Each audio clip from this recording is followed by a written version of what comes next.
She thought her best friend was living the dream.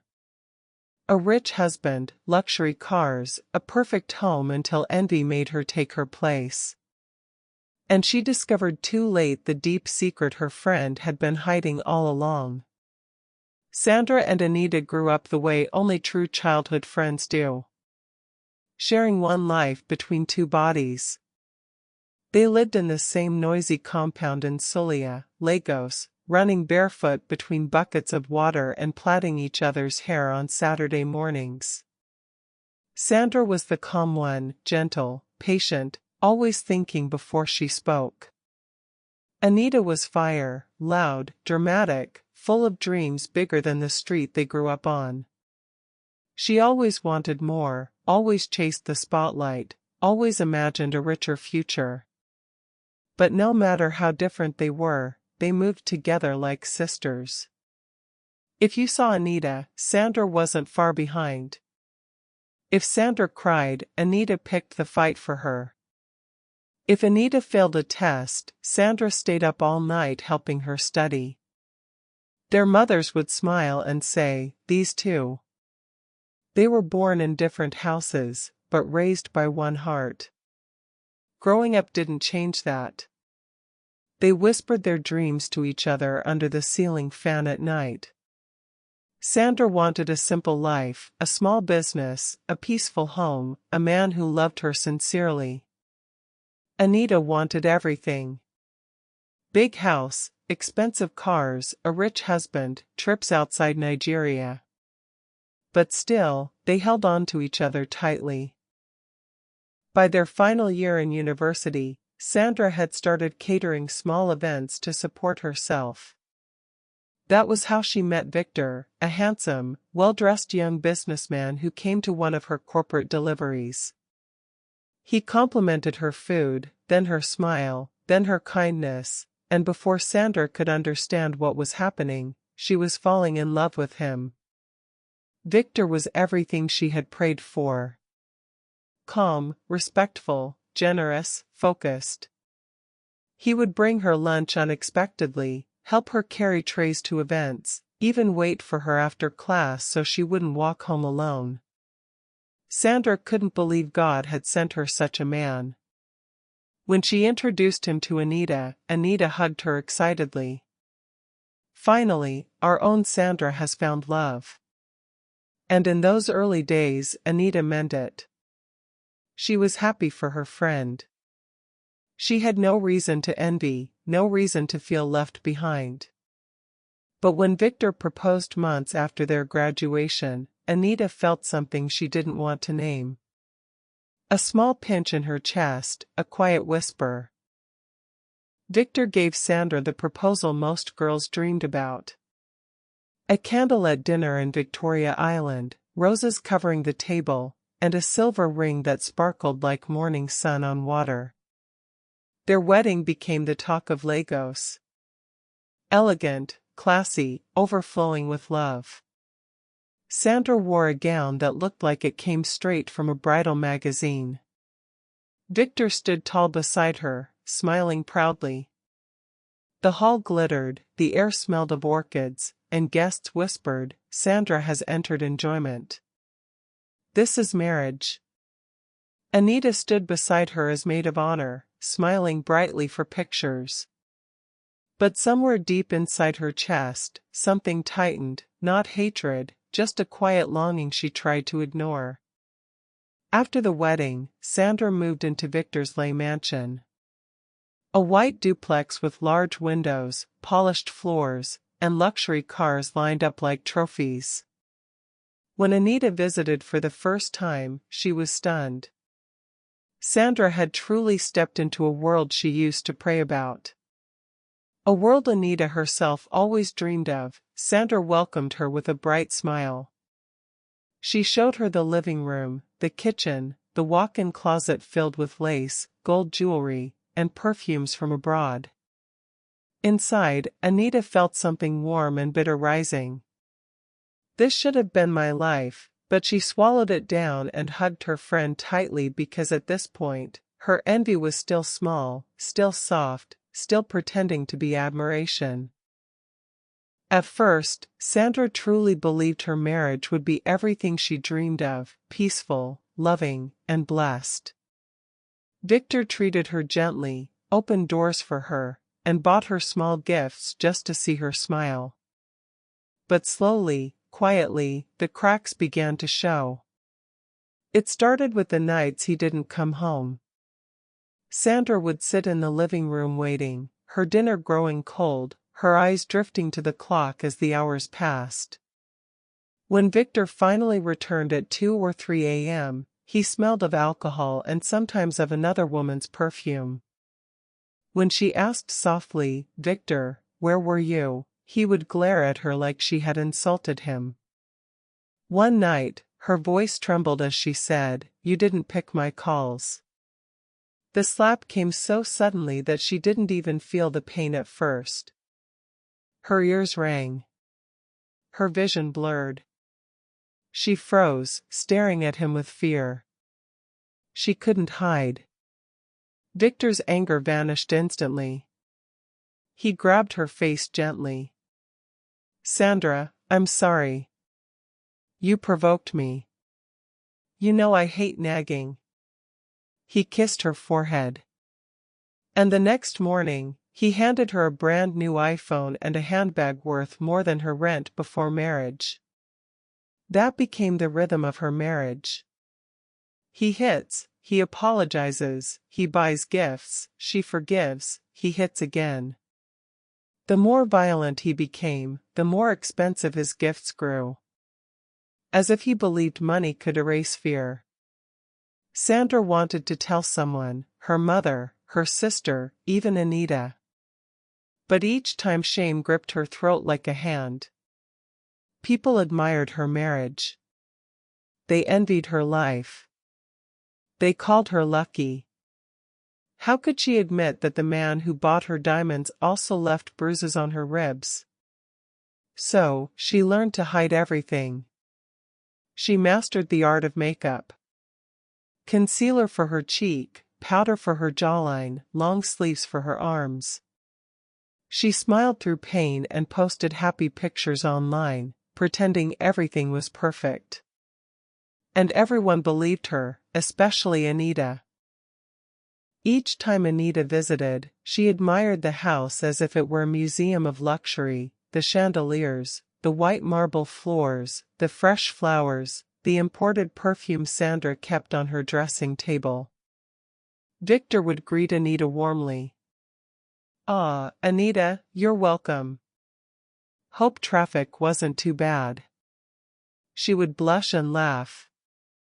"Thank you, sir." Sandra sat there smiling, hiding the swelling on her palm where Victor had squeezed too hard the night before. Anita's admiration slowly turned into longing. She would lie awake at night thinking, "Sandra has everything. A mansion, cars, money, and a man who pampers her. If I had a husband like Victor, I would never complain. I would worship him." She didn't know the truth. Sandra never let her see it. So, when Anita compared her own life, the small apartment, the unreliable boyfriends, the constant hustle, envy began to grow like a weed in her heart. At first, she suppressed it. She told herself, "It's just admiration." But admiration turned into desire. Desire turned into fantasy. Fantasy turned into bitterness. She began to think Sandra didn't deserve what she had. "She takes it for granted," Anita whispered to herself. "One night, if that man were mine, I would treat him like gold." Anita became more deliberate. She started dressing elegantly whenever she visited fitted dresses. Subtle perfume, jewelry that glittered under the lights. She laughed gay around Victor, touched her hair softly when speaking to him, and praised him for everything. "Victor, you're such a responsible man. Victor, you treat Sandra so well. Victor, any woman would be blessed to have you." Sandra didn't notice the tone. She was too busy hiding her bruises. But Victor noticed, not because he wanted Anita, but because he could sense her desperation. He smirked sometimes when she wasn't looking. Anita tried harder, helping him carry small items sitting near him during conversations, offering to run errands. She even started posting pictures at Sandra's house, writing captions like, "Marriage is sweet when you marry your best friend." She wasn't referring to Sandra. She was referring to Victor. But no matter how hard she tried, Victor never looked at her with interest. He barely gave her more than polite attention. And that rejection cut deeper than she expected because in Anita's mind, she deserved Sandra's life more than Sandra did. One evening after another visit where Victor barely acknowledged her, Anita walked home bitterly. Her envy had grown into something heavy, something dangerous. For days she couldn't sleep. She kept imagining herself in Sandra's clothes, living in that mansion, riding in those cars, being called Madame Victor. She prayed, she fasted. She even tried subtle flirting. Nothing worked. And finally, she crossed a line she never thought she would cross. She decided to visit an herbalist, a man known in the outskirts of Lagos for performing spiritual works, the kind that bind hearts, break marriages, and rewrite destinies. She walked there with purpose, breath shaky, heart pounding, mind clouded with envy. All she could think about was the life Sandra lived, the life she believed belonged to her. The herbalist was an old man with calm eyes and a voice that sounded like rustling leaves. He looked at her for a long moment before speaking. "Why have you come?" Anita swallowed. Her voice trembled. Yet her desire was stronger than her fear. "I want Victor," she said. "I want him to leave his wife and love only me." The herbalist blinked slowly, studying her face. Then he sighed. "This kind of work," he said quietly, "binds destinies. If I do it, you must never leave him. Even if he hurts you, even if he destroys you, the charm cannot be undone." Anita felt the warning like a breeze on her skin. Soft, easy to ignore. Her jealousy spoke louder. "Do it," she insisted. "I'm not afraid." The old man shook his head, almost pitying her. "I will not be blamed later. Once I throw the charm into the river, it is gone forever. Your life will be tied to his until death." Anita nodded eagerly. "I accept." And with that, the ritual began. He tied red and black threads together, chanted strange words, and placed Victor's name inside a small clay pot. He burned herbs that filled the room with thick smoke. Anita's heart raced as she felt the air shift, something unseen wrapping around her. When the herbalist finished, he wrapped the charm in cloth. "It must be thrown into the river tonight," he said. "After that, there is no turning back." Anita watched him walk away with it. She felt victorious. She had no idea she was sealing her own fate. Things changed quickly, almost overnight. Victor became distant with Sandra. Cold, irritable, unexplainably angry. He stopped sleeping in their bedroom. He stopped coming home. He stopped pretending to love her. One morning without warning he told her, "Sandra, leave my house." Just like that, Sandra froze, confused, trembling. "What? What did I do?" He didn't answer. He simply dragged her bags outside and shut the door in her face. Sandra cried the entire way to her mother's place, humiliated, broken, and still too ashamed to explain the truth of her marriage. Meanwhile, Anita waited breathless for Victor to call her. And he did, not with affection, not with warmth, just with a strange, unsettling urgency. Come to my house. Anita believed the charm had worked perfectly. She dressed in her best gown, applied her makeup, and duplicated Sandra's soft smile as she walked in. But the house felt cold. Victor looked different. His eyes were darker, harder. Still, Anita was thrilled she had taken Sandra's place. Within a week, Victor married her. She entered the mansion not as a visitor, but as the new Madame Victor, but the charm did not bring love. The first beating happened before the honeymoon. He smashed her phone because she asked for the Wi-Fi password. When she cried, he hit her again. Harder. There were no gifts afterward, only curses, yelling, and threats. Anita told herself it was stress, that he'd calm down, but he didn't. The beatings came daily for speaking, for asking questions, even for breathing too loudly. He slapped her in the living room. He punched her in the kitchen. And one afternoon, he dragged her into the compound and beat her in front of the security guard. The charm had bound him to her body.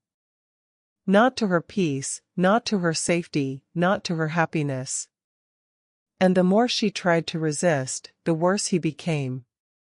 One night, shaking, bruised, and terrified, Anita ran back to the herbalist shrine. She fell to the floor, crying. Please undo it. I'm begging you. The herbalist looked at her with sad eyes. I warned you. Once it is thrown into the river, it can't be undone. Anita screamed. She begged. She pulled at her hair. He repeated gently, unless you can retrieve the charm from the bottom of the river, you are bound to him. Her world collapsed. She walked out of the shrine with bandages around her arms and rib cage, a walking shadow of the woman who once envied her friend's life. And for the first time, she realized she had not stolen Sandra's blessings. She had stolen Sandra's suffering. Anita left the herbalist shrine broken, trembling, and wrapped in dirty bandages. The Lagos sun felt too bright, the air too heavy, the world too loud. Every step she took sent sharp pain through her ribs. But the pain inside her chest was worse, a gnawing regret that ate her from the inside out. Victor was no longer a mystery, no longer an obsession, no longer the fantasy she built in her mind. He was a monster, and she had tied herself to him with her own hands. For the first time since the charm was cast, Anita saw her reflection in a shop window. Swollen lip, bruised cheek, faded eyes.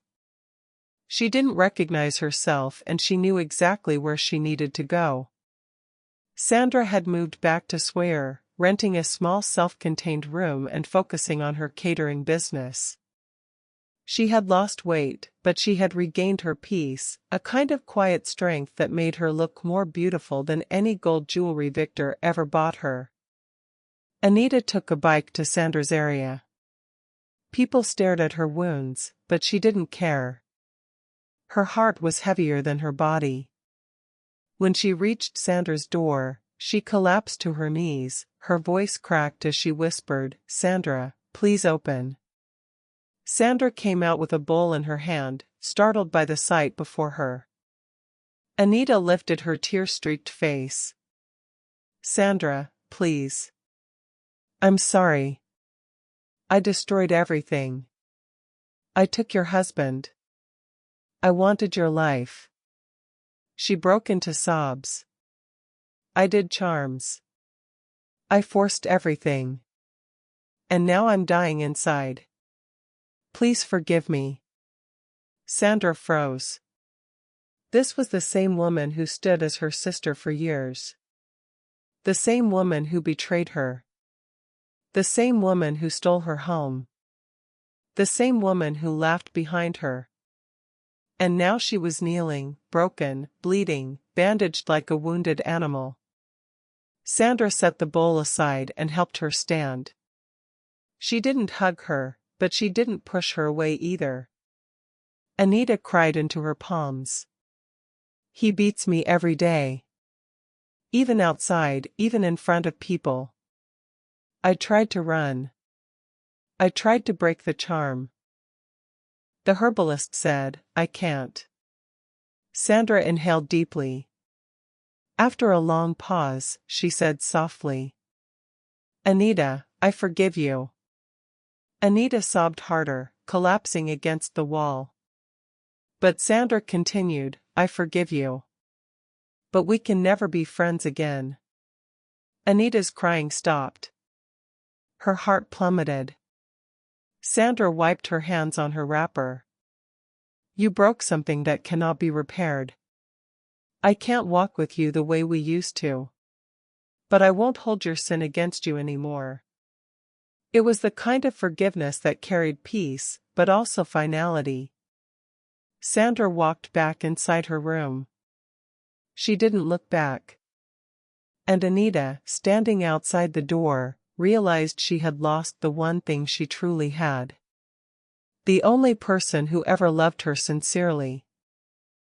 She returned to Victor's house because she had no choice. The charm pulled at her chest like a chain. If she tried to leave again, she felt sharp pain gripping her heart, warning her that death was near. So, she went back to the same mansion she once admired. The front door was wide open. Music was blasting. Laughter echoed through the hallway. Victor was hosting another party. Women in short dresses danced around him. Friends smoked, drank, and played loud games. When he saw her standing there, bruised, bandaged, drained, he didn't pause. He didn't ask where she had gone. He didn't care. He simply pointed to the kitchen, Go and serve my guests. And like a prisoner, she obeyed. She carried trays of food with shaking hands. She poured drinks while men whispered, Is this not Madame Victor? Why she day look like this? Some laughed, some pitied her. No one helped. Victor openly groped other women in front of her.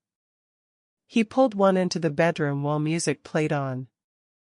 Anita kept serving wine, tears dripping silently onto the tray when she accidentally dropped a glass. Victor descended on her right there, slapping her so hard she fell on her knees. The guests watched. No one moved. The herbalist's words replayed in her mind. If you try to leave him, you will die. And in that moment, she understood. She was no longer a wife, no longer a rival, no longer a friend. She was a prisoner in a golden mansion, punished by the very life she once envied. Later that night, as the party died down and Anita cleaned the mess with trembling hands, she stared at the broken bottle on the floor. Her tears fell into the scattered glass. The life she wanted, the husband she coveted. The marriage she stole had become her curse. And for the rest of her days, Anita would live with the consequences of a choice made in jealousy. A choice she could never undo. She no longer hoped for rescue. She no longer wished for escape. She no longer prayed for love. She simply survived breath by breath, day by day, trapped in a marriage that glittered from far away but bled her dry up close. This was her destiny now. A destiny she chose. A destiny she could never undo. And somewhere in Lagos, Sandra continued growing, healing, and rebuilding her life. A quiet reminder that peace is the true luxury, and jealousy is a debt that always gets paid in full. If this story touched your heart, take a moment to reflect. How many times have we admired someone else's life without knowing what they're truly going through behind closed doors? Not every smile is happiness. Not every luxury means peace, and not every perfect couple is truly in love.